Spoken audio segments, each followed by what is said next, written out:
um dos segundos temas que nos traz hoje aqui também são soluções aos conflitos em África. Temos aqui países em conflito. Portanto, não temos aqui ainda nenhum país da África palop, algo que me deixa muito feliz.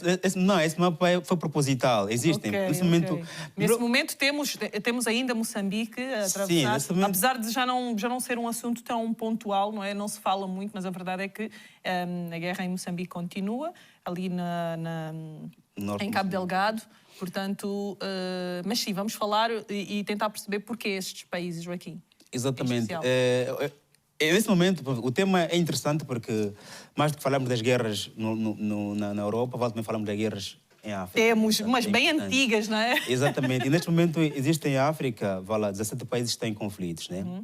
E eu trouxe aqui esses porque, bem propositalmente, porque são todos do norte da África, e são países em que estão em guerra, mas quase ninguém fala das guerras. Fala-se muito das guerras do Congo, de Angola, de Moçambique. Os países do norte, que é a África branca, né? Quase não se fala dessas guerras e é importante trazer aqui esse tema. E depois há um país que também está a florescer agora, que é a República do Saara, que vai agora completar o número 55 países da África, né? Que ainda está a viver um processo de descolonização, porque era uma colônia da Espanha, era uma colônia de Marrocos, como, por exemplo, é parte da Ucrânia, da Rússia, né? Como também a Rússia está agora a lutar à busca desses terrenos. Portanto, a África do Norte tem muitos problemas para serem também aqui apresentados, discutidos, apresentados também soluções. Temos aqui, pronto, estes países, não sei se há de aparecer aqui um mapa da África para que, mesmo assim, o telespectador tenha noção de onde é que fica a Líbia, onde é que fica, por exemplo, temos aqui a Etiópia. A Etiópia é um centro da África, por quê? Porque a União Africana está ali localizada em Addis Abeba, né? Portanto, e é um país... E é engraçado que onde está a sede da União Africana, há guerra, né? Portanto, quer dizer, a União Africana está a falhar em alguma parte. Porque estava mais do que na hora de a União Africana ter um exército próprio. Como existe a OTAN, por exemplo, né? E temos que ter um exército próprio nosso da África mesmo, para que tanto conflitos internos como externos sejam combatidos por nós mesmos. Né? Temos problema na Etiópia, tem problemas na Líbia também, há conflito, tanto como vemos aqui no mapa. Portanto, ou seja, a ideia de trazer este mapa aqui, temos aí a Líbia, bem identificados, é para que, claro, eu não trouxe outros países do sul da África, teria mesmo trazer o país do norte da África, para que tenhamos a noção de que os 55 países da África, se fizermos uma leitura muito cerrada, Nádia, vamos perceber que quase nenhum país da África está tranquilo. Porque ou existem golpes de Estado, ou existem fricções políticas, ou existem mesmo guerras civis. Né? O que é que são guerras civis? É quando dois partidos lutam para ter um poder. Golpe de Estado é quando, por exemplo, ou é um partido, ou é quando um grupo surge na região de forma a contestar alguma coisa que não está a cair tem muito bem, né? E realizam golpes, né? Como acontece na Guiné-Conakry, golpes sucessivos, né? Portanto, em quase 55 países... Acho que houve também uma tentativa recentemente na Guiné-Bissau mesmo. E a Guiné é um palco dos estudantes. Aliás, até se calhar já iriam criar uma universidade que ensina um golpe de Estado, porque é engraçado... Parece que anualmente há esse conflito. Mas por que primeiro é importante perguntar por que na Guiné-Conakry e Bissau também há sempre esses golpes? Porque os golpes de Estado são consequência direta da corrupção, da má governação, digamos, né? Porque aqui também vai analisando a perspectiva de quem realiza o golpe, na perspectiva de quem está a governar. Você que está a governar tem que perguntar por que me estão a realizar o golpe. E também quem está a realizar o golpe tem que perguntar por que achou que uma única solução de chegar ao poder é o golpe. Portanto, temos que analisar nas duas perspectivas, porque aqui ninguém está errado, mas ninguém está certo. A verdade é que alguma coisa está a correr mal no continente, alguém tem de intervir. Países, grandes poderes, por exemplo, Angola é um dos países que tem muito poder em África, tem muita influência em África, portanto, devia ser chamado também aqui a intervir na solução dos conflitos no continente, né? Porque todos os países que estão em guerra em África, norte da África, estão porque houve, digamos, golpes de Estado, né?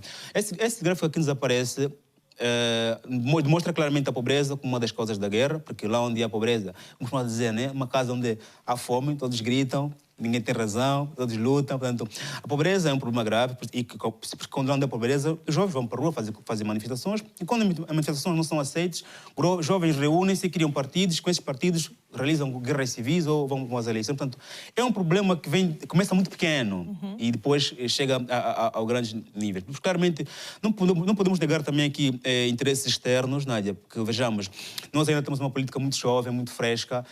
colonizada totalmente e as grandes potências externas, a América, a Europa, ainda olham para a África como uma menina dos olhos, porque por isso é que a África foi colonizada, porque há lá muita coisa que interessa ao Ocidente, desde força de trabalho, desde recursos naturais, tanto, e nós precisamos ser muito forte do ponto de vista intelectual, de forma a que os interesses externos não nos possam beliscar. Porque devia existir a cooperação entre a África e o resto do mundo. Exato. Só que não há cooperação. Portanto, o Ocidente sente-se superior em relação à África, por isso vão sempre... O que eles fazem? Usam a lei da separação. Vamos separá-los para abrigarem e, brigando, quando eles brigam, nós conseguimos intervir. Portanto, criam-se vários grupos. Por isso é que, por exemplo, em Angola houve um partido que era apoiado, por exemplo, pela América, outro pela Rússia. Portanto, dividem-nos para depois reinar, né? como alguém escreveu, como foi escrito, como alguém escreveu no livro A Arte da Guerra. Né? Portanto, essa é uma técnica que é usada no continente africano durante muitos anos, vão-nos dividindo aos poucos. É como nas famílias, né? Alguém chega, fala mal do tio fulano, da tia fulana, depois a família toda entra em brigas. Então, esse é um grande problema da África também. Criamos o nosso alicerce muito seguro. Depois tem fatores culturais, né? Nós vivemos num continente muito rico, do ponto de vista cultural. E por isso é que é difícil viver, ou seja, é mais difícil viver na diferença do que na igualdade, né? Exatamente. Claro. Nós somos diferentes, desde línguas, questão física, somos muito diferentes. E precisamos, e esse aqui é o trabalho da União Africana, de tornar a África unida. Unida significa somos diferentes, mas somos iguais. Ou seja, nós nos respeitamos e nos amamos na diferença. Esse é um trabalho que começa nas escolas, né, de base. Eu sou do Sul, você é do Norte, somos iguais. Mesmo entre países africanos, aqueles que vivem nas capitais ainda sentem-se superiores em relação aos que vivem no Norte, no Sul. Então, são esses pequenos problemas que devem ser agora combatidos para que a nossa cultura aqui é rica não possa ser um motivo das nossas lutas. Isso acontece, né? Nós estamos a usar o que é rico de nós, a nossa riqueza material, né? Riquezas naturais, a nossa cultura, que são coisas ricas, mas são nossas fontes de luta, né? Isso é muito estranho. Depois também estamos aqui, claramente, alguns desafios da União Africana, se me permite prosseguir, avançar. Claro, vou-te a dar os últimos 2 minutos, 1 minuto. 1 minuto. Portanto, tens o teu último minuto. Ok, aqui o mais importante era falarmos da unidade africana, que é um dos grandes desafios. Ou seja, aqui desafios significa o que é que a União Africana tem de fazer. Tem de fazer, exatamente. Tem de fazer para conseguir... Respeitando esta sigla, né? União Africana. Sim. Exatamente, porque éramos organização para a unidade africana. Né? Decidimos agora mudar para a União Africana em 2002. Não mudou quase, o nome não é quase a mesma coisa, né? Mas claramente a unidade entre os africanos é muito importante, a unidade de pensamento, linguística. A ideia, como eu disse no princípio... Acredito ser o maior dos maiores desafios. É, porque quando se vive numa sociedade muito pluralista, é difícil nos compreendermos, né? E nós precisamos criar, por exemplo, uma língua do nord-africano, um passaporte.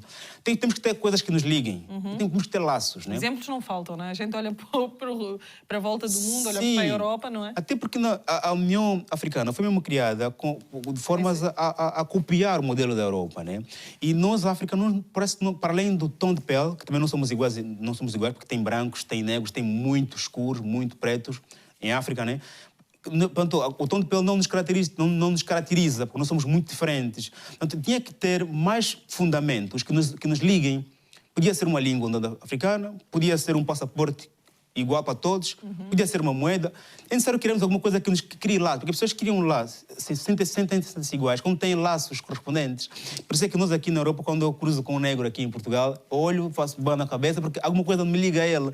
E nós, dentro da África, temos que ter alguma coisa que nos ligue também, para que possamos chegar na chamada unidade africana. Portanto, podia ser do ponto de vista político, econômico, vamos discutir e vamos chegar a um consenso, né? Depois, claramente, a soberania, né? Ainda há países africanos que ainda estão no momento do processo de colonização, falamos da República do Saara, que ainda não está descolonizado, né? Portanto, entrou agora para a União Africana e o Marrocos saiu da União Africana porque o Marrocos vai lá estar em conflitos com a República do Saara. Portanto, sentiu-se que eu estou em conflito com esse indivíduo, ele está entrando na organização, vou sair. Portanto, há um problema muito grave de base na nossa África. Portanto, um país que está a viver um conflito com o seu colonizador, mas com um país portanto, é um problema muito grave. Eu acho que os líderes da União Africana têm que ser muito fortes, muito interventivos, de forma a corrigirmos vários problemas que nos afetam. claramente depois de levar a voz da África, né? Ainda não nos escutam, não nos ouvem, porque ainda somos crianças, né? Quando falamos da política internacional, quando falamos de economia mundial, né? Claramente, do ponto de vista econômico, ainda temos que trabalhar muito, por isso é que ainda não nos ouvem. E do ponto de vista político, estamos a fazer alguma coisa, por isso é que estamos em silêncio em relação às guerras na Ucrânia, guerra na Rússia, não estamos a falar nada, porque já que não nos ouvem, então vamos manter-nos em silêncio. Mas claramente, sim, né? Temos muito trabalho em relação a elevarmos o nome a voz da África. Quando um líder africano estiver a falar, todo mundo mantém-se em silêncio, fica a ouvir, porque o que está a falar é uma autoridade, né? Isso ainda precisamos e há muito trabalho para isso, né? Claramente. Exato, e falaste muito bem. Eu acho que este silêncio da África também, em vez de estar a ser constantemente criticado, acho que o resto do mundo podia observar como um sinal também aquilo que tem sido para a própria África do resto do mundo, não é? Falamos aqui das guerras do tempo do troca ou passo da África e o mundo tem estado calado em relação a isso. Exatamente. Só uma vírgula. Eu não posso deixar de falar. Sim, bora. Tens uma vírgula e um ponto final. Exatamente. As nossas guerras muito antigas, eu não posso deixar de afirmar aqui que é mesmo culpa da colonização. Porque fomos divididos logo no processo de transição. Quando éramos colônia, para passarmos a independentes, acho que o escudo não foi bem dado. Exato. Damos aqui o exemplo de Angola. Eram 3 partidos contra a independência e parece que o poder foi dado a um partido. Claramente os outros também lutaram para a independência, também sentem-se enciumados. Né? Portanto, eu acho que as guerras antigas em África são, grande parte, culpa dos europeus, e os europeus têm que fazer alguma coisa, têm que contribuir para a solução também. Exatamente. Não com armas, mas com conhecimento e com conversas. Porque de armas já não precisamos, porque ainda até agora enviam armas para resolver guerras. E guerra não se resolve com armas, se resolve com diálogo. Porque a arma é colocar mais fogo na fogueira. Né? Claro. Então eu acho que essa vírgula queria me deixar que temos guerras, mas em grande parte tem responsáveis. Também é herança. Sim, também é herança. Também é herança, também. Exatamente. Joaquim, muito obrigada. Assim fizemos boas contas hoje, muito boas contas. Conseguimos falar um bocadinho sobre a inflação e os conflitos em África, 2 temas extremamente importantes. Obrigada por estares connosco. Já sabes, aguarde em breve, por favor, com mais temas. É verdade, relembrar para quem quiser adquirir aqui as obras do Joaquim Kanumba, basta visitarem as páginas Se Ler Fosse Moda. E este, então, que é a nova obra, estamos aqui como evitar o desemprego jovem. Então, acho que, aliás, os 2 temas que nós falamos hoje têm aqui neste livro mais aprofundados, portanto, quem lhe interessar podem contactar-me via das minhas redes sociais e exatamente. Joaquim, muito obrigada e até breve. Obrigado, até breve. Vamos agora para um curtíssimo intervalo, eu regresso já a seguir.